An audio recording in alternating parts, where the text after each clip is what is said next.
किसान आंदोलन को अब 1 हफ्ता हो चुका है। किसान अपनी मांगों पर अडिग है, वहीं सरकार भी हठ योग दिखा रही है। किसान चाहते हैं उनकी मांग मान ली जाए और इन कृषि कानूनों को वापस ले लिया जाए। एमएसपी को लेकर भी किसान आशंकित हैं। वे चाहते हैं सरकार एमएसपी को बरकरार रखने के लिए कानूनन आश्वासन लिखित में दिया जाए, जिसके तहत अगर कोई एमएसपी से कम कीमत पर फसल खरीदे तो उसे अपराध माना जाए और उस पर कार्रवाई हो। अब सवाल यहाँ यह उठता है कि किसानों की मांग जब इतनी सी है कि वे एमएसपी को खत्म नहीं करना चाहते हैं, वे अपनी फसल की न्यूनतम कीमत सरकार या फिर निजी कंपनियों से चाहते हैं, तो फिर सरकार को इसमें क्या आपत्ति है? सरकार अभी भी तो एमएसपी देती थी और आगे भी एमएसपी देने की बात कर रही है। सरकार किसानों द्वारा इतना अधिक विरोध करने के बावजूद उनकी मांग को स्वीकार क्यों नहीं कर लेती? क्या सरकार किसानों को भला नहीं चाहती है? इसी विषय पर आज हम बात करेंगे। वे किसान जो आंदोलन कर रहे हैं, इन किसानों की एक अहम मांग है एमएसपी को लेकर। किसानों को डर है कि नए कृषि कानूनों की वजह से उनकी फसल का न्यूनतम समर्थन मूल्य मिलना उनको बंद हो जाएगा। सरकार किसानों को बार बार आश्वस्त कर रही है कि उनको एमएसपी मिलती थी और आगे भी मिलती रहेगी, लेकिन ये बात सरकार बिल में लिखकर देने को तैयार नहीं है। सरकार की दलील है कि इससे पहले के कानूनों में भी लिखित में ये बात कही नहीं गई थी, इसलिए नए बिल में भी इसे शामिल नहीं किया गया है। लेकिन क्या ये बात इतनी आसान है जैसी कही जा रही है?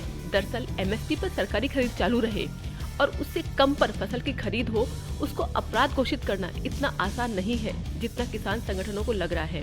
सरकार ऐसा क्यों नहीं करना चाहती है, इसको जानने की कोशिश करते हैं, लेकिन ये जानने से पहले ये जानना जरूरी है कि एमएसपी क्या है और ये कैसे तय होती है। किसानों के हितों की रक्षा करने के लिए देश में न्यूनतम समर्थन मूल्य की व्यवस्था की गई है।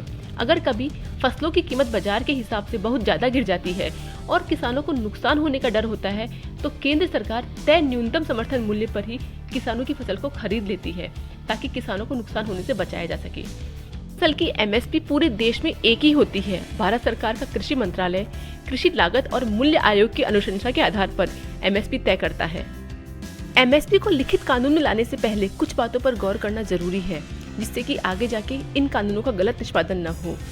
सबसे पहला कारण है फसलों की गुणवत्ता के मानक कैसे तय होंगे। इस मामले में पूर्व कृषि सचिव सिराज हुसैन कहते हैं कि अगर एमएसपी पर खरीद का प्रावधान सरकार कानून में जोड़ भी दे तो आखिर कानून का पालन कैसे किया जाएगा?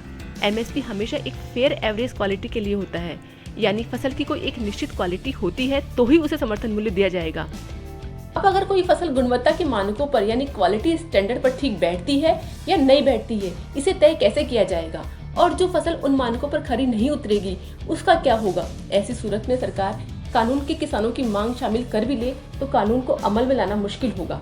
दूसरा कारण जिसकी वजह से इन नए कृषि कानूनों में एमएसपी को लेकर दिक्कत हो सकती है, नए कृषि कानून की वजह से भविष्य में सरकारी खरीद कम होने की संभावना। सरकार को कई कमेटियों ने सिफारिश की है कि गेहूं और धान की खरीद सरकार को कम करनी चाहिए। मैं यह बताना चाहूंगी कि जो गेहूं और धान सरकार एमएसपी पर किसानों से खरीदती है, उसे वह खाद्य सुरक्षा गारंटी योजना के तहत गरीबों को सस्ती दरों पर मुहैया कराती है। बावजूद इसके काफी अनाज एफसीआई के गोदामों में सड़ जाता है और सरकार इन कमेटियों की सिफारिशों के तहत काम भी कर रही है। आने वाले दिनों में ये खरीद कम होने वाली है, यही डर किसानों को सता रहा है। ऐसे में सरकार भविष्य में जो फसल खरीदेगी या नहीं खरीदेगी तो कितना खरीदेगी? जब ये तय नहीं है तो लिखित में पहले से एमएसपी वाली बात कानून में कोई कैसे कह सकता है? कारण जिसकी वजह से एमएसपी वाली बात सरकार कृषि कानूनों में लिखित में नहीं देना चाहती, वो ये है कि निजी कंपनियां एमएसपी पर फसल खरीदने को तैयार नहीं होगी। जब भविष्य में सरकारें धान व गेहूं कम खरीदेगी तो जाहिर है किसान निजी कंपनियों को फसल बेचेंगी और निजी कंपनियां चाहेगी कि वो किसानों से उनकी फसल एमएसपी से कम पर खरीदे ताकि उनका मुनाफा बढ़ सके। इसलिए सरकार निजी कंपनियों पर ये शर्त थोपना नहीं चाहती। इसमें सरकार के भी कुछ हित जुड़े हुए हैं और निजी कंपनियों के भी इसमें दिक्कत होने वाली है। चौथा कारण जिसकी वजह से सरकार ने एमएसपी वाली बात कृषि कानूनों में लिखित में नहीं ली है, उसकी वजह है कि किसान भी इससे मुश्किल में पड़ सकते हैं। आरएस घुमेन जो चंडीगढ़ में एक फार्म रिसर्चर है और एक अर्थशास्त्री है, उनके मुताबिक एमएसपी पर सरकार की हिचकिचाहट समझने के लिए 2 शब्दों को समझना जरूरी है। पहला शब्द है मोनोपोली, जिसका मतलब है जब बेचने वाला एक है और उसकी ही मनमानी चलती हो और वो अपने सामान की मनमानी कीमत वसूल करे। दूसरा शब्द है मोनोप्सनी, जिसका मतलब है खरीदने वाले एक है और उसकी मनमानी चलती हो, यानी वो जिस कीमत पर चाहे उसी कीमत पर सामान को खरीदेगा। प्रोफेसर आरएस घुमन का कहना है कि सरकार ने जो नए कानून पास किए हैं उससे आने वाले दिनों में कृषि के क्षेत्र में मोनोपोली बनने वाली है। कुछ एक कंपनियां ही कृषि के क्षेत्र में अपना कार्टेल या गठजोड़ बना लेगी और वो जो कीमतें तय करेगी उसी पर किसानों को अपनी फसल बेचनी होगी। अगर एमएसपी का प्रावधान कानून में जोड़ दिया गया तो निजी कंपनियां किसानों से फसल नहीं खरीदेगी। सरकार के पास कोई रास्ता नहीं है जिससे कि वो एमएसपी पर पूरी फसल खरीदने के लिए निजी कंपनियों को बाध्य कर सके, वो भी तब जब सरकार किसानों की फसल कम खरीदने का मन पहले ही बना चुकी है। ऐसे में किसानों के लिए दिक्कत बढ़ सकती है, वो अपनी फसल किसको बेचेंगे। ऐसे में हो सकता है एमएसपी तो दूर उनकी लागत भी न निकल पाए। एमएसपी को न्यू एग्रीकल्चर बिल में लिखित रूप से नहीं जोड़ने का पांचवा कारण यह है कि फसल की कीमत का आधार सरकार तय करने से बचना चाहती है। Professor RS. घुमेन कहते हैं कि एमएसपी किसानों को फसल की कीमत तय करने का एक न्यूनतम आधार देता है। यह एक रेफरेंस पॉइंट है ताकि फसल की कीमत उससे कम न हो। एमएसपी उन्हें एक सोशल सुरक्षा प्रदान करती है। निजी कंपनियां सामान की कीमत डिमांड और सप्लाई के हिसाब से तय करती है। मोनोपोली से कृत्रिम तौर पर कुछ अनाज की सप्लाई की कमी पैदा की जा सकती है ताकि उपभोक्ता से ज्यादा कीमत वसूल कर सके। वहीं मोनोपोली में कम खरीद करके डिमांड की कमी पैदा की जा सकती है ताकि किसान कम कीमत पर अपनी फसल बेचने को मजबूर हो। इसलिए सरकार दोनों पक्षों के विवाद में पड़ना ही नहीं चाहती। सरकार इस पूरे मसले को द्विपक्षीय रखना चाहती है। अगर कानून में एमएसपी का प्रावधान जोड़ दिया जाए तो इससे जुड़े हर मुकदमे में 3 पक्ष शामिल होंगे, एक सरकार, एक किसान और तीसरा निजी कंपनी। इन सारे डिस्प्यूट का क्या हल निकल सकता है, अब हम इस पर बात करेंगे। अनुमान के मुताबिक भारत में 85% छोटे किसान हैं जिनके पास खेती के लिए 5 एकड़ से भी कम जमीन है। Professor RS. घुमन का मानना है कि एमएसपी से नीचे खरीद को अपराध घोषित करने पर भी विवाद खत्म नहीं होगा।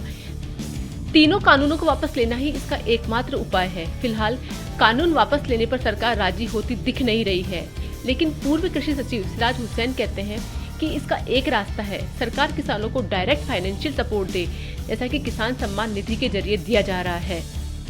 और दूसरा उपाय है कि किसान दूसरी फसलें भी उगाएं जिनकी मार्केट में डिमांड है। अभी केवल गेहूं, धान उगाने पर ही किसान ज्यादा जोर देते हैं और दलहन और सॉयड ईल पर किसान कम ध्यान देते हैं, जिससे मार्केट का डायनेमिक्स बना रहेगा।